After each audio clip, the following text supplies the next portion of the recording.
O talaga? Natatawa pa rin sabi niya at inakay pa ako pabalik sa bahay. Nagbabay na sa amin ang makukulit na bata at may pahabol pang sigaw na, "Kiss!" Kasalanan mo to eh. Paninisi ko sa kanya at pilit kumakawala sa akbay niya. Pero lalo lang niyang hinihigpitan. Dikit na tuloy ang katawan namin. Nagtatayuan na nga ang mga balahibo ko sa katawan. Masanay ka na sweetheart sa mga lambing ko sa'yo. Ewan ko sa'yo. Nag-iinit ang pisnging ase ko sa kanya. Pero tila naman may kung anong kumikiliti sa tiyan ko. Sinalansan ko ang mga quiz paper na pinasa ng mga estudyante ko. Katatapos ko lang magpa-short quiz sa kanila at ngayon ay recess time na nila. Ang iba ay may kanya-kanyang dalang baon, ang iba naman ay sa kantin bumibili. Nilabas ko ang baon kong biscuit at mineral water.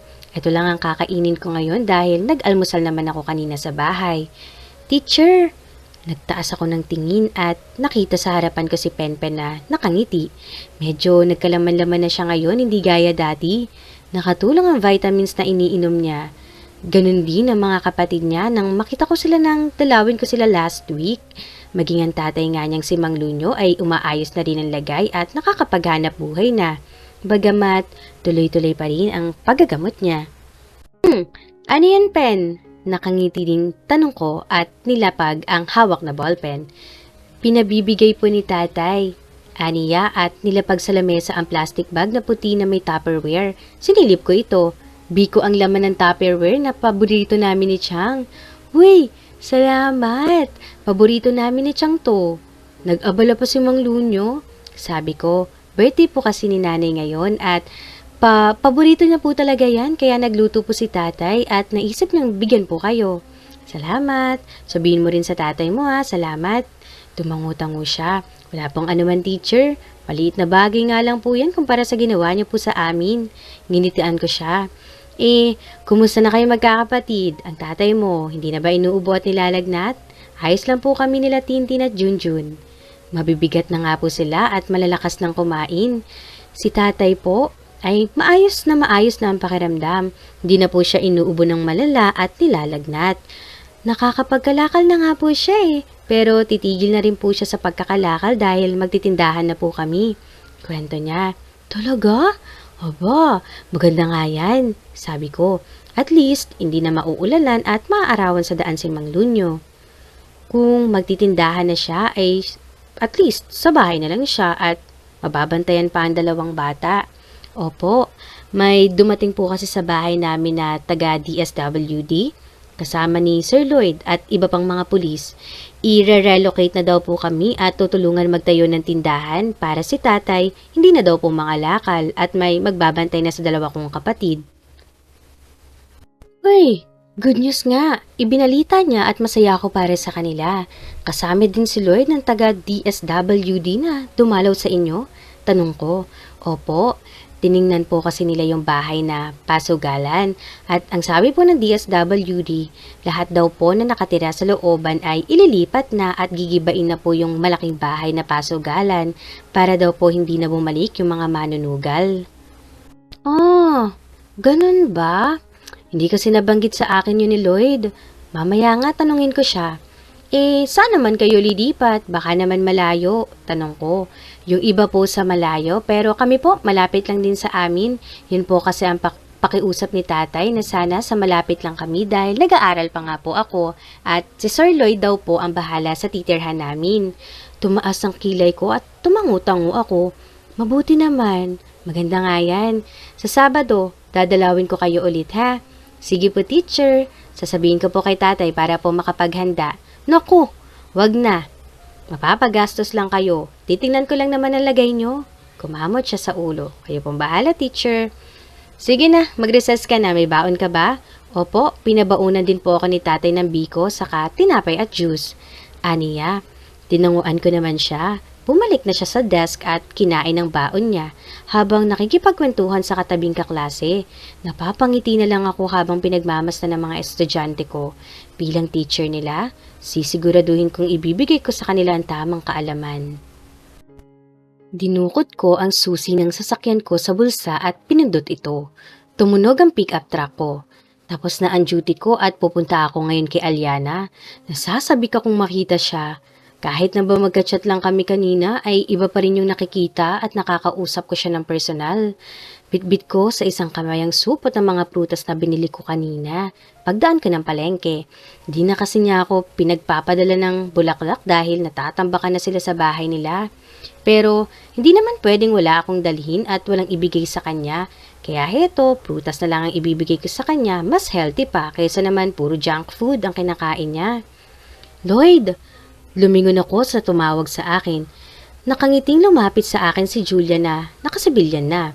Gaya ko ay tapos na din ang duty niya. Uuwi ka na? Tanong niya nang makalapit na sa akin at humawak pa sa braso ko. Pasimple ko namang inalis ang braso ko at hinawakan ang door handle ng sasakyan ko. Oo, tipid na sagot ko. Gumuso naman siya. Agad-agad? Bakit? Hindi ka na lang muna sumama sa akin. Magkikita-kita kami ng mga classmate ko noong college sa may Lareas Grill. Doon na lang din tayo maghapunan. Total, hindi ka pa rin naman naghahapunan sa bahay, di ba? Aya niya sa akin at matamis na ngumiti. Yung ngiting hindi ko kayang tanggihan noon pero iba na ngayon eh. I'm sorry Julia pero may pupuntahan pa kasi ako eh. Tanggi ko at ngumiti din sa kanya. Nawala naman ang ngiti niya at sumimangot. Kanino? Doon sa teacher na yon? Bumuntong hininga ko. Julia, bakit ba pinagtsatsagaan mo ang teacher na yon? Ano bang mahihita mo sa kanya? Kita mo nga pinapahirapan ka lang niya pero di ka naman sinasagot. Nakaismid na sabi niya at humalukip-kip. Hindi niya ako pinapahirapan at kusang loob ko ito. At kung hindi pa niya ako sinasagot, dahil kinikilala pa niya ako, pero malapit na rin niya akong sagutin. Sige, mauuna na ako at baka naghihintay na si Aliana. Sabi ko at pinuksan na ang pinto ng sasakyan ko. Sumampa na ako at nilapag ang plastic ng prutas sa passenger seat. Sinarado ko na ang pinto at kinabit ang seatbelt. Sinuksok ko ang susi at binuhay ang makina. Binusinahan ko muna si Julia na nakatayo pa rin sa labas at nakasimangot. Umiling-iling na lang ako at inilabas na sa parking lot ang sasakyan. Alam ko namang nagsaselo siya kaya dumidistansya na ako sa kanya. Hanggang pagkakaibigan na lang ang kaya kong ibigay sa kanya. Makakahanap din siya ng tamang lalaki para sa kanya. Basta ako, may teacher Aliana na. Kahit hindi pa niya ako sinasagot ay kinukonsidera ko na siyang nobya ko. Saka hindi naman ako papayag na hindi ko siya maging nobya. Nagkwento sa akin si Penpen kanina. Pumunta daw kayo sa kanila kasama ang DSWD at ire-relocate niyo daw sila? Ani Aliana habang ngumunguya ng barbecue. Nandito kami sa barbecuehan sa may kanto nila. Katatapos lang namin maghapunan pero nag-aya siyang kumain ng barbecue. Malakas din pala siyang kumain kaya dapat kumayod pa ako ng todo. Oo, kailangan nang i-demolish ang lugar na yon. Yun lang ang tanging paraan para di na bumalik ang iligal na pasugalan doon. Sabi ko at pinunasan ng hinlalaki ko ang gilid ng labi niyang may sauce ng barbecue. Napapidklag naman siya at mabilis na iniwas ang muka at kinunutan ako ng noo.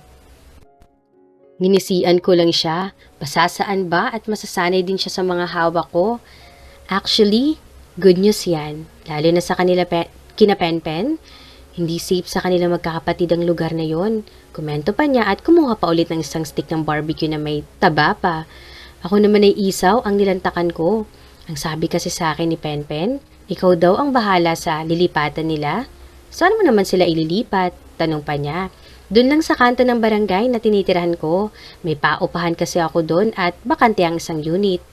Doon ko sila papatirahin. Malapit lang yun sa eskwela ni Penpen. Sabi ko, ang paupahan na yun ay pinatayo ko 5 taon na ang nakakaraan. May 10 unit yun. Matino naman magbayad ng upa ang mga nakatira doon. Di naman sila lugi dahil kompleto yun. May sariling tubig at kuryente. May 2 kwarto, may kusina at may banyo. Magkano naman ang upa dun? Baka mahal ha? Siguradong mahihirapan lang si Penpen. Kunot noong sabi niya. Inisian ko naman siya. Sino bang may sabing pagbabayarin ko sila ng upa? Libre ang pagtira nila doon kapalit ng nangyayari ngayon kay Mang Lunyo dahil 'di ba may sakit siya? Ang gagawin kong katiwala ng paupahan ay si Mang Lunyo. Pwede din silang magtayo ng tindahan nun para may income sila. Sabi ko, gumuso naman siya. Baka naman magulo din dun ha? Hindi, tahimik dun. Mahigpit kong pinagbabawal ang magulo doon, kundi pagpapabarilin ko sila. Suminghap siya at nanlalaki ang matang tumingin sa akin. Tumawa naman ako. Nagbibiro lang ako, sweetheart. Sabi ko at pinisil ang pisngi niya. Nanunulis ang ngusong inirapan niya ako. Balang araw, may kalalagyan din niyang nguso mo. At hindi na ako nakapaghintay. Nangingisi na lang ako sa naisip ko. Ang bait mo naman pala, komento niya at uminom ng mineral water sa bote. Depende sa taong kaharap, sabi ko at kumibit balikat. Ako din, kapag buwisit ang taong kaharap ko, bubwisitin ko din siya. Ngumisi ako. At gaya ko, ngumuso naman siya. Dati, nabubwisit ako sa'yo. Ngayon, hindi na. Halos pabulong na sabi niya. Uminom muna ako ng tubig at tumawa. Alam ko naman buwisit siya sa akin dahil dati, binubwisit ko naman talaga siya. Ibig sabihin ba niyan may pag-asang sagutin mo na ako? Nakataas ang kilay at nakangising tanong ko. Namula naman ang pisngi niya at nanghaba ulit ang nguso. Ewan ko, halos pabulong na sambit niya. Tsus, aminin mo na kasi na gusto mo na ako. Lumingin siya sa akin at inirapan ako. Nisian ko lang siya. Sa lahat ng babaeng nakasalamuha ko, siya lang ang bukod tanging malakas ang loob na irap-irapan ako at simangutan. Pero, malapit mo lang malaman kung sinasagot na ba kita o hindi. Aniya, talaga? Malapit mo na akong sagutin? Ang sabi ko, malapit mo nang malaman kung sasagutin ba kita o hindi. Ulit niya. Sa sinabi niya, ngumisi naman ako. Sus, ganun na rin yan, sweetheart. Malapit mo na akong sagutin? Can't wait. Sabi ko na na-e-excite na. Sa wakas, magiging official na kami. Matatapos na rin ang pagtitimpi kong panggigilan siya. Sa lubong ang kilay na, tiningnan niya ako at gumuso ko sabay ng panlalaki ng butas ng kanyang ilong. Buti na lang. Cute ang maliit na matangos niyang ilong, kaya hindi masagwang tingnan. Paano kung busted ka? Imposible yan. Pero kung busted ako, Eddie, liligawan ulit kita. Talaga? Yes, because I really like you a lot, Aliana, and I'm serious about you. Sinserong sabi ko, di ko naman siya liligawan kung hindi ako seryoso sa kanya. Alam ko naman na iba siya sa lahat ng babaeng naugnay sa akin. Hindi na siya nagsalita at natahimik na lang. Hinayaan ko na lang siya. Ayoko naman siyang kulitin dahil baka mainis siya. Basta ramdam kong may katugon din ang nararamdaman ko sa kanya. Panay ang kuskus ko sa mukha kong pinahiran ko ng collagen habang nakatingin sa hindi kalakihang TV screen. Pero wala naman doon ang isip ko kundi nasa lalaking kasama ko lang kanina. Pinag-iisipan ko kasi yung pinag-usapan namin kanina. Mahigit 1 buwan nang nanliligaw sa akin si Lloyd at in fairness, matyaga siya. Gabi-gabi siyang pumupunta sa bahay pagkatapos ng duty niya at lagi siyang may dalang kung ano-ano. Kilala na nga siya ng mga taga dito eh. At hindi ko i-deny sa sarili ko na medyo nagugustuhan ko na rin siya. Masarap siyang kausap, matured kausap. Iba siya sa lahat ng mga nanligaw sa akin. Siguro kasi sa lahat ng mga nanligaw sa akin, siya ang pinakamatanda.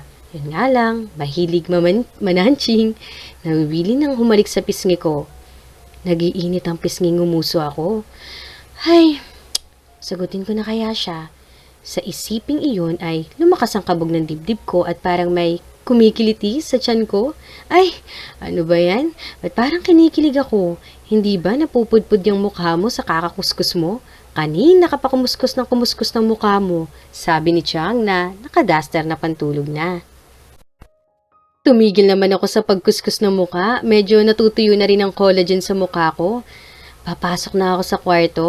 Nilako na yung pinto sa kusina. Ikaw na lang ang maglock ng gate at pinto, pati na rin sa bintana, ha? Paalala ni Chang. Opo, Chang.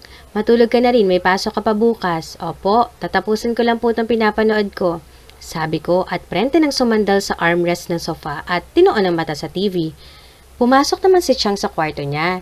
Tiningnan ko ang oras sa wall clock na nakasabit. Mag-aalas 10 na pala ng gabi. Humikab ako. 15 minutes pa. Pagpatak ng alas 10 ay tumayo na ako at pinatay na ang TV. Lumabas ako para ilak ang gate. Nilak ko na rin ang pinto at dinobol ako pa ganun na rin ang mga bintana. Pinatay ko muna ang ilaw bago pumasok sa kwarto ko. 3 lalaki ang naninigarilyo at nakatambay sa 2 nakaparadang motor. Di kalayuan sa isang bahay. Medyo tahimik na rin ang lugar dahil lumalalim na ang gabi. May mangilan-ngilan lang na mga motor at tricycle na dumadaan at mga tao. Pasilip-silip ang tatlo sa isang bahay na kanila pa nila minamanmanan. Ano, tirahin na natin? Tanong ng payat at may tato sa leeg na si Tuti. Ano ka ba? Maya-maya ng kaunti kapag wala nang masyadong dumadaan. Sabi naman ng tumatayong leader na si Gosok. Sigurado ka ba dyan, pre? Baka kalaboso abutin natin dyan, ha? Ani Waldo na kinakabahan pero desididong sumama sa raket ng katropa. Oo, 2 linggo ko nang minamanmanan ng bahay na yan at ang mga nakatira dyan, 2 babae lang. Isang matanda at isang dalaga na ubod ng ganda at sexy. Nakangising sabi ni Gosok. Hinit-hit niya ang sigarilyo habang nakatingin sa bahay na wala ng ilaw. Hindi na siya makapaghintay na pasukin ito at pasukin sa kwarto niya magandang babae. Oy, hindi ko gusto yung ngiti mo, pre, ha? Basta ang usapan, nakaw lang, sabi ni Waldo. Basta, akong bahala. Paano yung lalaki na kasama niya nung magandang babae kanina? Baka bumalik yun, ha? Nanigurong tanong ni Tuti. Mandiligaw lang yun ng babae, hindi na yun babalik. Tumangho-tango naman ang dalawa na naghihintay lang ng hudyat ng katropa. 1 oras pa silang naghintay sa labas at nagmamasid lang. Naghihintay ng tamang tiyempo. Bibihira na lang ang dumadaan at kung may dumaan man ay paisa-isa lang. Halos patay na ang lahat ng ilaw ng kabahayan at tanging ilaw lang sa mga poste ang nagbibigay liwanag. Tiningnan ni Gosok ang 2 kasama at tinanguan. Tumayo na sila ng diretso at tinapon sa semento ang upos ng sigarilyo at tinapakan. Lumingali nga muna sila sa paligid. Walang tao kundi sila lang. Sinenyasan ni Gosok ang 2 na sundan siya. Sa gilid ng bahay sila dumaan. Medyo masukal doon dahil may matataas na halaman at mga talahib. Mas madali silang makakapasok sa loob ng bakuran dahil mababa ang bakod sa gilid ng bahay at tagupa. Natuklasan niya yon sa ilang gabing pagmamanman niya. Bilis! Bilisan niyo! Pabulong na sabi ni Gosok sa 2 nang makatawid na siya sa mababang bakod. Sumunod naman ang 2. Aray ko! Putang na! Daing at mura ni Waldo nang pagtalon niya ay natapilok siya. Bunganga mo! Pabulong na asik ng 2. Sorry! Natabilok ako eh. Nakanggiwing sabi ni Waldo at hinimas-himas ang paang natapilok. Shh! Hinaan mo nga sabi ang boses mo. Oo na. Tinlikom na lang ni Waldo ang bibig. Payoko-yoko silang pumunta sa likuran ng bahay at tumpat sa isang pintong nakasarado. Tinukot naman ni Gosok ang alambreng pangkalikot niya sa doorknob. Sinuksok na niya ito. Ang 2 naman ay palingalinga sa paligid. Ano? Wala pa ba? Tanong ni Tuti na naiinip na at gusto na rin pumasok sa loob para makarami. Malapit na. Anas ni Gosok na patuloy sa pagkalikot ng alambre sa doorknob hanggang sa makarinig na siya ng mahinang click. Malawak siyang napangisi nang maanlak na ni Gosok ang doorknob ay dinukot niya ulit sa bulsa ang shorts niya ng manipis na plastic cord. Sinuksok naman niya ito sa gilid ng pinto para sungkitin ng isa pang lock sa loob. Nang may matamaan siyang matigas ay dinunggol-dunggol niya ito ng card. Ang tagal naman yan, pre. Nilalamok na ako. Reklamo ni Waldo. Maghintay ka. Ang dami mong reklamo. Dapat pala hindi ka nalang sumama eh. Asik ni Gosok na katropa na sinasampal-sampal na ang sarili dahil sa lamok na kumakagat. O sige na. Bilisan mo na dyan. Ang hirap eh. Kung kaya dito, subukan mo. Akin na nga. Ani Waldo at lumapit sa pinto para siya naman ang sumubok. Binigay sa kanya ni Gosok ang manipis na plastic na card. Sinuksok niya ito sa gilid ng pinto at dinunggol-tunggol ng matitigas na bagay na malamang ay double lock. Naririnig niyang gumagalaw na ang lock hanggang sa matanggal na niya ito. Nilingon ni Waldo ang 2 kasama at malawak ang ngiting tinanguan ng mga ito. Bukas na. Pabulong na sabi niya. Umisi naman ang 2. Pinatabi ni Gosok si Waldo at siya umawak sa doorknob ng pinto. Sa wakas, makakapasok na siya sa loob ng bahay. Dahan-dahan niya binuksan ang pinto. Madilim sa loob, kinuha niya ang maliit na flashlight sa bulsa at inilawan. Nasa kusina pala sila. Pumasok na siya sa loob at sumunod naman ng 2. Malinis ang kusina. Pinagbubuksan nila ang drawer na naroon pero wala silang nakita. Si Waldo ay dumiretso sa rep at binuksan ito. Huy! Ang daming pagkain. Bulalas niya at kumuha ng isang lianereng leche plan at 3 pirasong pongkan. Paborito niya kasi ang mga yon. Nilagay niya ang mga ito sa bulsa ng hoodie niya. Binutukan siya ni Tuti. Pati ba naman pagkain di mo na pinatawad? Asik ni Tuti at maging siya ay kumuha din 2 mansanas. Tss, ikaw din pala eh. Sinarado na ni Waldo ang ref at ang ibabaw naman nito ang tiningnan niya. Nakakita siya ng 20 at ilang barya. Kinuha niya ito. Anong nakuha mo? Usisa ni Tuti na nangalumatan na ng mansanas. Barya lang? Pambili din ng yos ito. Nakangising sabi ni Waldo at nilagay na sa bulsa ng kanyang ang mga barya. Psst! Sit-sit ni Gosok sa dalawa. Pinalapit niya ang mga ito. Nasa sala na siya at kinakalikot ang nakalak na drawer. Anong meron pre? Tanong ni Waldo.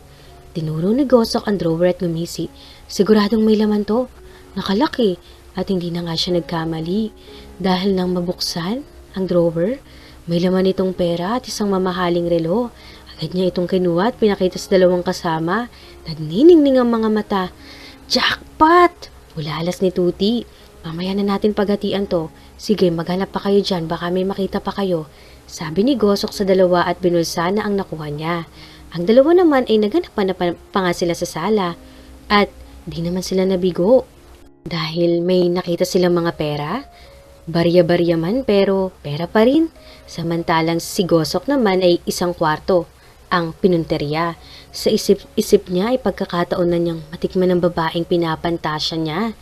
Tiningnan niya muna ang 2 kasama na busy sa paghahanap ng mapapakinabangan. Ngumisi si Gosok at pinihit ang doorknob ng pinto. Bukas ito at hindi nakalak. Binuksan niya ang pinto. May kadiliman sa loob at tanging mapusyaw lang na ilaw ang galing sa lampshade ang liwanag.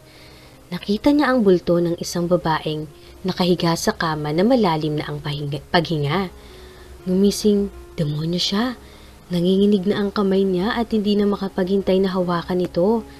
Pumasok siya sa loob ng kwarto at lumapit sa babaeng nakahiga na nakabalot ng kumot. Nilusot niya ang kamay sa ilalim ng kumot. Nahawakan niya ng malambot na paa. Tangina, paa pa lang, malambot na. Nilabas niya ang kamay at inamoy. Pati paa mabango. Nakakagigil talaga. Binalik ulit ni Gosok ang kamay sa ilalim ng kumot at hinimas-himas ang binti ng babae. Makinis ito at malambot. Napakagatlabi siya at tinaas pa ang kamay sa may hita. Pero gumalaw ang babae. Hininto niya ang paghimas at tinuloy ulit. Malapit na kitang matikman. Siguradong ang sarap-sarap mo. Akin ka ngayong gabi. Sino ka? Natigilan si Gosok nang bumalikwas ang babae. Anong nangyari sa babae at nagiba ang itsura? Saglit silang nagkatitigan at sabay na sumigaw, "Ah!"